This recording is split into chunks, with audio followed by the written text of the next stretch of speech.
वज़ीर आज़म शहबाज शरीफ मुख़्तलिफ़ मुल्कनि लाइ नवनि सफ़ीरनि जी मुक़ररी जी मंज़ूरी ॾेई छॾी। आसमा रबानी फिलिपाइन में पाकिस्तान जी नई सफ़ीर हूंदे रहीम हयात कुरैशी ब्रसेल्स ऐं यूरोपी यूनियन में नओं सफ़ीर मुक़रर अब्दुल हमीद भुट्टा जापान नजीब दुरानी घाना में पाकिस्तान जो नओं सफ़ीर हूंदो। मादरे इल्मी सिंध यूनिवर्सिटी मेहरान लम्स ऐं शहीद अल्लाह बख्श सुमरो यूनिवर्सिटी पानी जी कोट ॼाणाए बंद।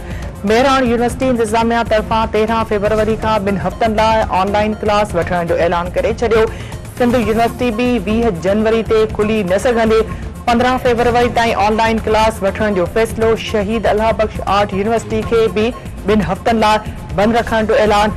सिंध यूनिवर्सिटी इंतजामिया जो चवणु आहे त के बि फीडर जे अदावती कम सबबि पानी जो बहरान आहे। 15 फरवरी ताईं क्लास ऑनलाइन वरिता वेंदा। हज़ारे शागिर्दनि ऐं शागिर्दियाणियुनि तोड़े अमले लाइ पानी तमामु घणो ज़रूरी आहे।